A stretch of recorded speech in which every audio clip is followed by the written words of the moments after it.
नदियों को एहसास है, सागर में भी प्यास है। तारों की सम्मा जला, सच होते सपने भी मैंने है ऐसा सुना।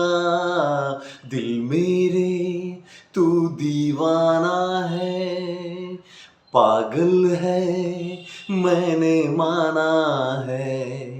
पल पल आहें भरता है, कहने से क्यों डरता है।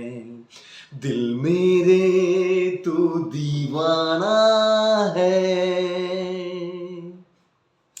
नमस्ते दोस्तों, कैसे हैं आप? मैं Sujit Kumar incredible IAS academy में आपका हार्दिक स्वागत करता हूं। आज का वीडियो टोटली हिंदुस्तान की सारी बेटियों को समर्पित। दोस्तों, आज 8 मार्च है, अंतर्राष्ट्रीय महिला दिवस।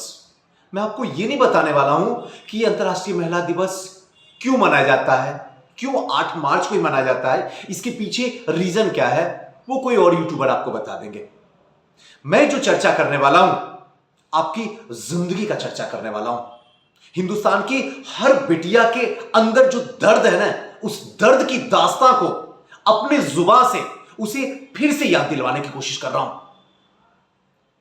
कई बार ऐसा एहसास होता है और कई बार मैं देखता भी हूं, कई बार सुनता भी हूं, कई बार लोग बताते भी हैं कि भगवान लड़की बनाने से बेहतर है आप मुझे मौत की सजा दे दो। ये कहीं ना कहीं सच है, क्योंकि जब से वो पैदा लेती है और जब तक वो जिंदा रहती है, तब तक दर्द से ही उसे सामना करना पड़ता है। बेचारी की किस्मत में थोड़ी सी भी खुशी कहीं भी भाग्य विधाता ने लिखा तक नहीं है। हर बार उसे दर्द से होकर ही गुजरना पड़ता है। खुशी को ऐसा लगता है कि जैसे लड़कियों के लिए सबसे बड़ा अभिशाप बन गई है। सच बात यही है, लेकिन इसी दर्द में कहीं ना कहीं खुशी छुपी हुई है। बस थोड़ी देर के लिए अपना 100% दो और दर्द से बाहर निकलो, क्योंकि जब तक 100% नहीं दोगी, तब तक दर्द से बाहर निकलना नामुमकिन है आपके लिए। बातें शुरू कहां से करूं, यह बताने से पहले सबसे पहले इस वीडियो को समर्पित जो करना मैं चाहूंगा एसडीएम प्रियंका जी और एसडीएम सदाफ आलम जी को, क्योंकि इनके बिना मेरी जिंदगी में किसी का नाम अगर लूं तो सबसे पहले जुबान पे इन्हीं दोनों का नाम आएगा, क्योंकि आज मैं जो कुछ भी हूं इन्हीं दोनों की वजह से हूं। सच बात यही है, ऑनेस्टी। जब से ये दोनों आए हैं, तब से हमारी जिंदगी वाकई में सब कुछ बदल गया। हम बदल गए, हमारी परिस्थितियां बदल गई, सब कुछ बदल गया। बातें रहती है, शुरू से शुरू करूं। एक वक्त था जब यूं ही लम्हा गुजरते हुए जा रहा था, समझ में नहीं आ रहा था किया क्या जाए। हर जगह असफलता ही मानो कि पैर पसारे हुए हैं। प्रीलिम्स पास करो तो मेंस में बाहर, मेंस पास करो इंटरव्यू में बाहर, हर जगह से बाहर। इंजीनियरिंग पूरी तरीके से समाप्त होने के कगार पे पहुंच चुकी थी, फ्रेशर खत्म हो गए थे। अब जमाने में मुझे कोई 2000 3000 की भी नौकरी नहीं दे सकता था, और इधर से धीरे धीरे आईएएस भी हमसे पीछा छुड़ा रहा था, पीसीएस भी धीरे धीरे बैक होना शुरू हो गया था। अब समझ में नहीं आ रहा था किया क्या जाए। एज तो बाकी है, चलो एक बार और हिम्मत लगाते हैं। Never give up. जब तक तोड़ेंगे नहीं तब तक छोड़ेंगे नहीं। हमारे पास यह ऑप्शन भी था, नेवर गिव अप। जब तक तोड़ेंगे नहीं तब तक छोड़ेंगे भी नहीं। और एक ऑप्शन यह था कि वक्त अपनी अंतिम सांसें ले रहा, जितना जल्दी हो सके अपने जो कंफर्ट जोन है उससे बाहर निकल जाओ, क्योंकि समय की नजाकत यही कह रही थी हमारे दिल के अंदर से। उसके बाद धीरे धीरे दिल्ली छोड़ के फिर से अपने बिहार में चले आए। अब समझ में नहीं आ रहा था किया क्या जाए। हमारे पास कुछ है ही नहीं है खोने के लिए, और पाने के लिए पूरी कायनात बाकी है। फिर मैंने सोचा कि जो हमने अपना समय दिया हूं आईएएस पीसीएस में, क्यों ना उसी का यूटिलाइज किया जाए और एक छोटी सी प्यारी सी संस्था खोला जाए। आपके सामने वो संस्था आ गया सीओ सक्सेस। पूरी मेहनत किया, पूरी ईमानदारी से किया। रियल अगर दिल से बोलो तो कोई ऐसा दिन नहीं था पिछले 3 साल तक मैंने 18 घंटे मेहनत किया हूं, जी जान लगा दिया हूं, हर तरीके की हर वो काम किया हूं जो शायद कोई सपनों में सोचता होगा, मैंने हकीकत में वो काम किया हूं। और आज आपके सामने हूं और आप प्यार भी दे रहे हैं, दुलार भी दे रहे हैं, दुआ भी दे रहे हैं। ये सब आप ही की वजह से हुआ है। और इन सब में आपके पास लाने का जो क्रेडिट हुआ वो प्रियंका जी का सबसे बड़ा हाथ है। जहां भी प्रियंका जी हो, आपको सच में दिल से मेरी तरफ से दुआ। उनका आना, संस्था का डेवलप करना, धीरे धीरे लोगों तक सीओ सक्सेस का पहुंचना, ये सबसे बड़ा हाथ था। ये पहली ऐसी स्टूडेंट हमारी थी जिनके घर पे जाके हमने इंटरव्यू लिया था चंपारण में। उसके बाद देखते देखते देखते देखते देखते देखते एक लंबी लिस्ट बन गई। उसके बाद कोई आए तो उनका इंटरव्यू लिए, नहीं आए तो मैंने कभी उनको बुलाया नहीं कि हां आप आइए, आपका इंटरव्यू लेंगे। जिन्होंने आया उनको दिल से सम्मान दिया, प्यार दिया, उनसे कुछ हकीकत कड़वी बातें मैंने पूछा और वो भी दिल से, ईमानदारी से। हमारी ना संस्था का नाम लिया, ना मेरा नाम लिया, बल्कि अपनी रियल लाइफ के बारे में आपके सामने बताया।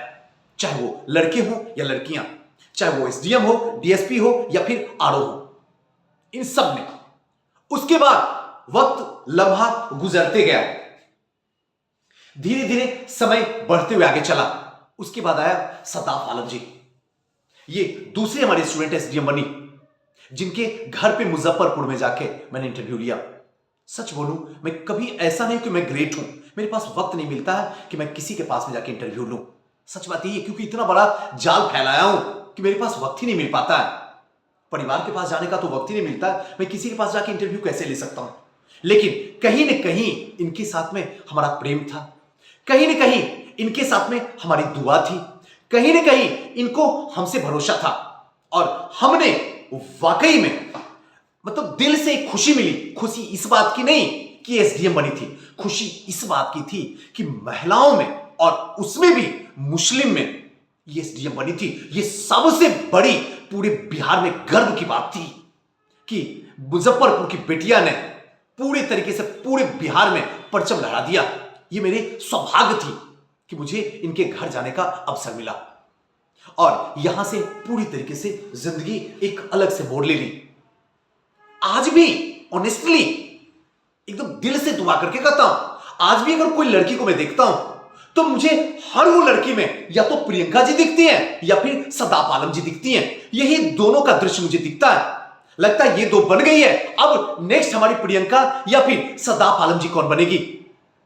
और दिल से दुआ करता हूं कि अगर तुम पढ़ रही हो तो यही दोनों एसडीएम की तरह बनो, एकदम सब कुछ में इतनी पोलाइट कि अगर मिल लो तो आप कभी फील नहीं कर सकते हो कि एसडीएम है।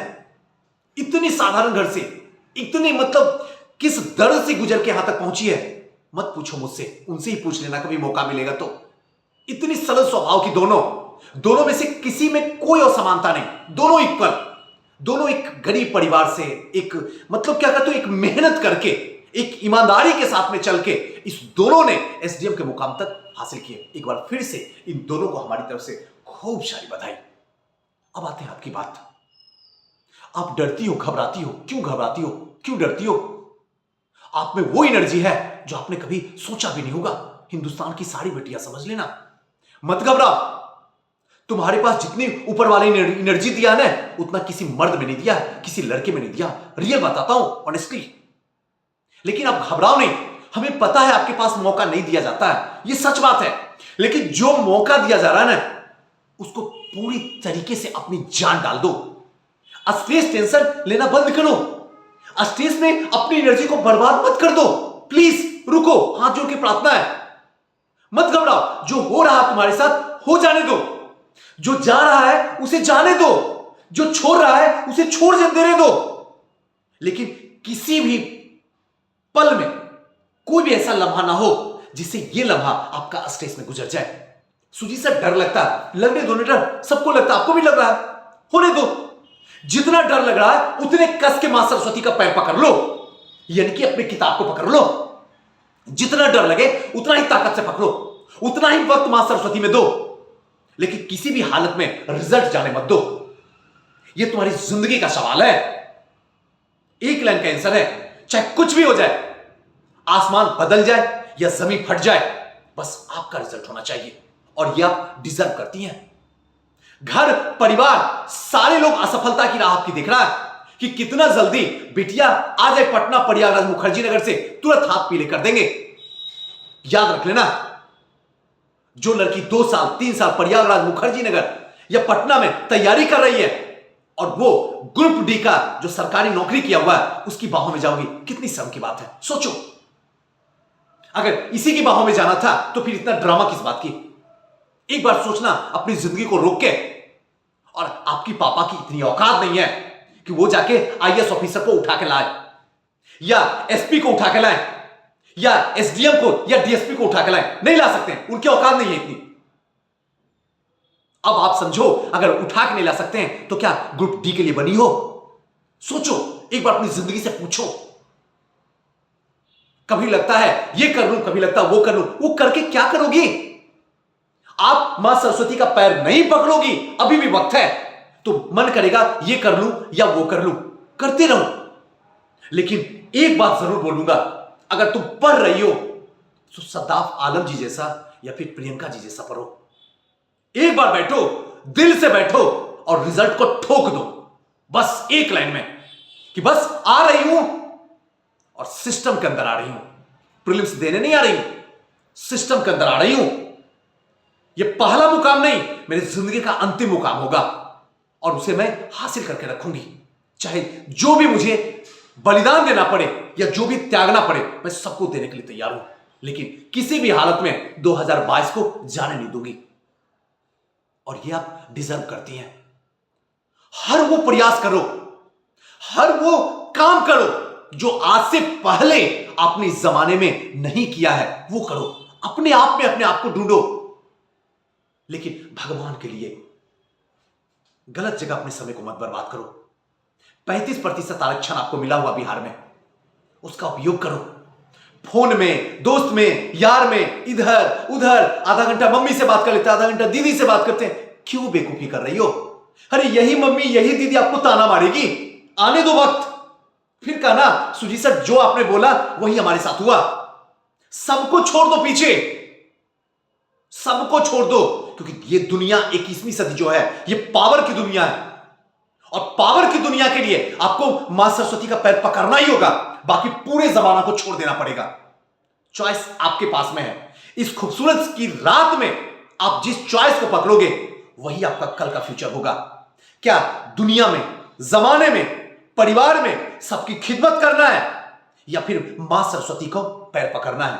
जाते जाते एक बार आपको दिल से मैं कहूंगा, हिंदुस्तान की सारी बेटियां जो भी हो, सबको सर झुका के कहता हूं, मतलबी बन जाओ। रिजल्ट तुम्हारे कदमों में होगा, मतलबी बनो। कुछ मत सोचो, जिसको जो बोलना है बोलने दो, अपना काम करो।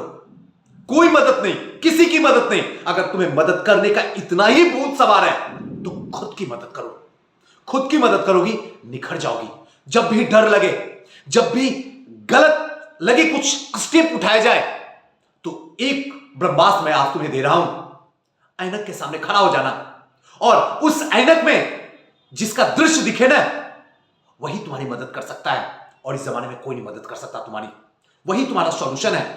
तो अगर अभी डर लग रहा है तो ऐनक के सामने खड़ा हो जाओ, और ऐनक में जो दृश्य दिख रहा है वही तुम्हारी मदद कर सकता है। फिर देर किस बात की है?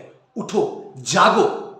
7 मई डेट कंफर्म हो गया है, फोड़ दो, रिजल्ट दो, क्योंकि मैं तुम्हारे रिजल्ट के लिए इतना बड़ा भूखा हूं जितना बड़ा आपके लिए कोई भी नहीं है। सोचना आपको है।